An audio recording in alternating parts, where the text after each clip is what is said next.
Hey everyone, Hey everyone. I'm Ross Burridge from the Hidden Athlete podcast, and I'm going to share a story with you today. So I just hope you give me 5 minutes and give me the time to share this story with you, because I think it's important for all cycling fans around the world, because our friends here in Uganda need a little bit of help. So I'm going to share a story with you and then call out to you guys for that help at the end. So just give us a couple of minutes to share the story and then we'll get into it. But we were going to film this out in the streets of Saza in a little village called Masaka.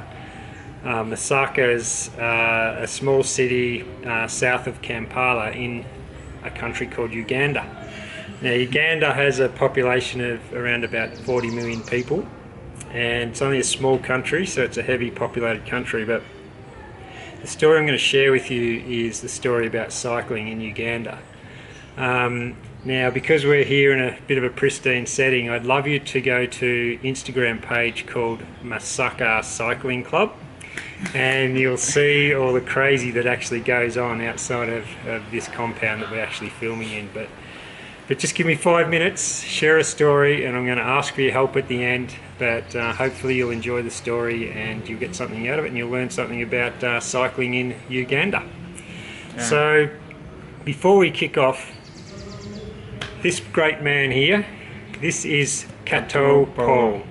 So Kato Paul is the captain of the Masaka Cycling Club. So this story is based around this little project that's based around this little club in Uganda called the Masaka Cycling Club. Now, it's a donor-funded club. I'll give you more details about that in a second. But first things first, why Uganda? So I'm going to give you a little bit of history about Uganda first and foremost, and hopefully that'll give you some context as to why this little project's important to the people like Kato in Uganda. So bear with me. So as I said, Uganda's a population of 40 million, so densely populated. It's an underdeveloped country, unfortunately. It's riddled. It's had its issues over the past decades. They've had a lot of civil war. You know, the government regimes have been relentless in terms of suppressing, the everyday person like Kato.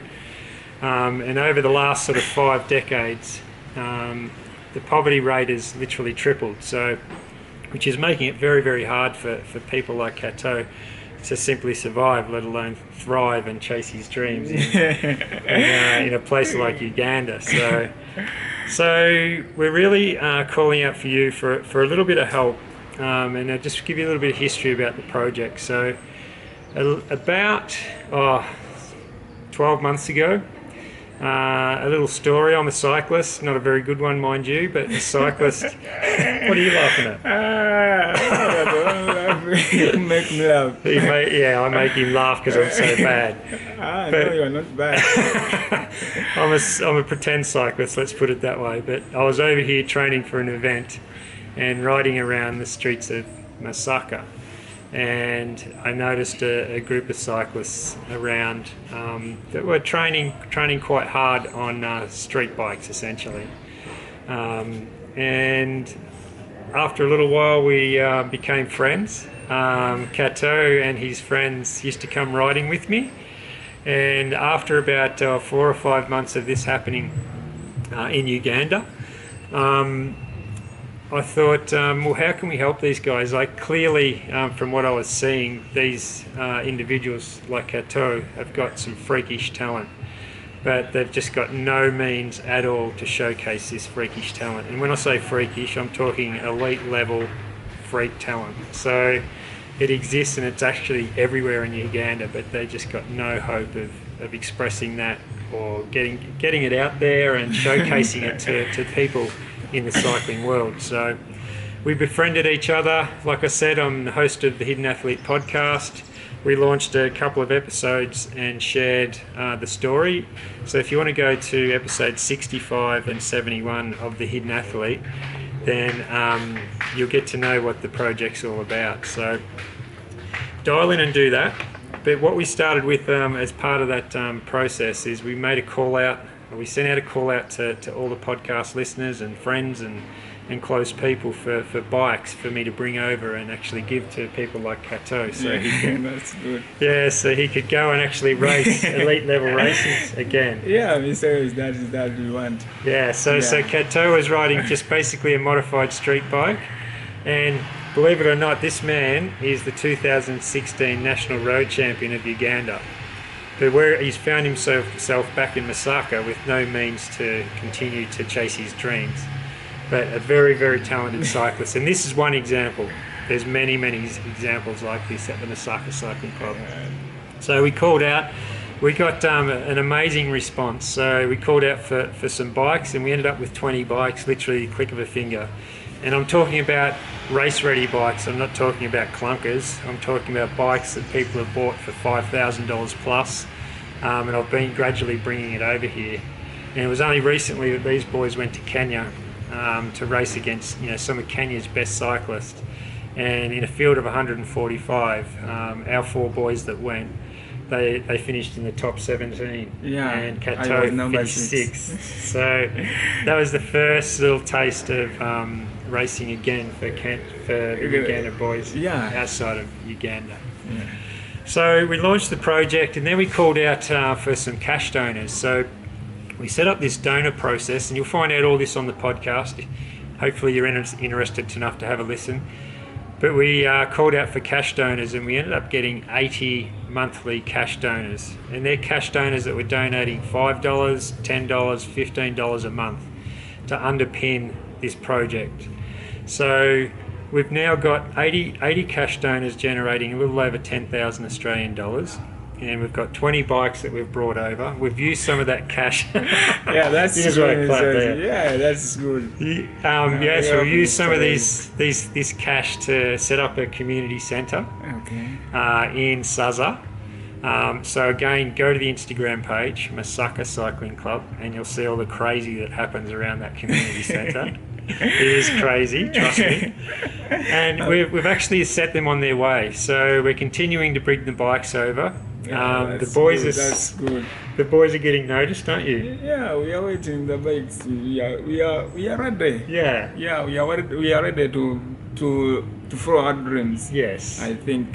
So we're starting to unleash some fire, aren't we? Yeah. Yeah. And next time, I think you said, is it May? Yes. There is a race there in Nairobi. I think now we shall do better. We shall try to win those guys there in Nairobi, the Kenyan riders. Yeah. Yeah, I can do better. I'll try to manage with my guys like Waswa, my brother, and even Waswa Fred, and even Chivumbi Yahaya. I try to tell them we can do better to win those guys. And they can. So believe us, these guys have got the talent to do that. But they have absolutely no pathway here in Uganda. So in terms of African cycling, Uganda's probably behind everyone. There's a lot of corruption that exists here in Uganda, and the Ugandan National Cycling Association is very, very corrupt. So boys like Kato and our Masaka cycling boys will have absolutely no chance whatsoever to represent their country. So what we've done is, as you can see from the new jerseys that we've got, the guys, is we've actually put the Ugandan colours on their kit. And we're going to take a different pathway with these guys and, get them to the Kenyas, the Rwandas and Tanzania and racing some of the best cyclists in Africa. That's good, Mr. Liz. So that's where we're at the moment. So again, I just can't emphasise enough that these guys are freak talents, and we as cycling fans from around the world, not just in Australia but from around the world, have got the ability to actually allow these guys to chase their dreams, navigate through the rotten, cancerous corruption that exists in this country. And an example of how we're going to do that is offer these guys like a scholarship, a cycling scholarship. Like Kato, he works as a bike mechanic in a little village called Saza and earns 100,000 shillings a month which is the equivalent of 40 Australian dollars a month. So he's got a wife and a new baby. Yeah. And that $40, he's got to survive, his whole family's got to survive on that, and it takes him 7 days to actually earn that money, 7 days a week, which doesn't really free him up to do much training, does it? Yeah, that's good, Mr. Rose. Thank you, everything. That's okay, but It's okay. Just settle down a little bit. Yeah. Right? So what we're doing is offering these scholarships to some of the riders and those scholarships include like a $50,000 shilling a month payment to free these guys up to actually train and chase their dreams and reach the next level so they can take on the best of Africa. So, but this is the call out to you guys. You can help us make this happen. So, like I said, we've got 80 cash donors. So this is how you can actually help. And it doesn't matter, you can be from any country around the world, and you can help these people of Uganda. So what I'm about to share with you is a call to action, and please just jump on your phones, jump on your iPads, jump on your computer, and actually take action, and we'll make sure that these guys get showcased right across Africa. So here we go. So go to thehiddenathlete.com.au, and when you go to thehiddenathlete.com.au, click on the menu that says Masaka Cycling Club. So you scroll a little bit down that page and you'll notice there's a little donor box. So all we're asking you to do is commit to $5, 5 Australian dollars a month, or £3 a month, or $4 American dollars a month, or whatever euros that is a month. You can click on that box and help these guys get to the best races throughout Africa. So again, thehiddenathlete.com.au, and click on the Masaka Cycling Club. It's a really easy process. We've got 80 donors now. We need, our sweet spot is 250. If we can get 250 cycling fans supporting these guys, we're going to do some amazing things throughout African cycling. And that's it. That's the call to action, guys. I don't think there's much else to share. But you know, we'd love you to help. You know, these guys have been suppressed within an inch of their lives. We want to really give them the opportunity to unleash their freakish talent. Yeah. And do you want to have the last word, brother? What do you want to say? Yeah, I want to say something there. Yeah, you say something. Hey guys there in Australia, my name is Kato Paul. Stay in Masaka, a Ugandan. But you know, we thank Mr. Rose so very much what he did for us. You know, Uganda has some, is it like a politics? But Mr. Rose, what he did, I thank so very much. But I need God. He can help Mr. Rose to give him something, something in his future, where he gone in the way when he come in Uganda. Yeah, we like that. But I thank Mr. Nick and even Mr. Logan to do what he did. But you know, I think Mr. Lo is the one who did that, and he got there. He got like Mr. Nick and even Mr. Logan to help him to manage our team. But we need another donors to do that, to do the same what Mr. Lowe's what he did. And even for me, what I'm thinking with my brother and the other guys, we can do the best. The only problem now it's the bikes, but Mr. Lowe's, he did something. Now we are happy. Thank you everything, and even our coach Jessica. Jesse. Yeah, For me, I'm called Jesse. We like you. We're waiting for you when you are coming in Uganda. We shall be there when you are coming. I think in April we will come with the Mr. Rose. We are waiting for you, praying us. Yeah, we shall do better. We shall show you how we are. Yeah, that's good. I love you. God bless. Thanks, brother. Yeah. All right, that's a wrap, guys. There's plenty to know, so jump on the social medias, the Hidden Athlete, sorry, wrong one, sorry, Masaka Cycling Club Instagram page.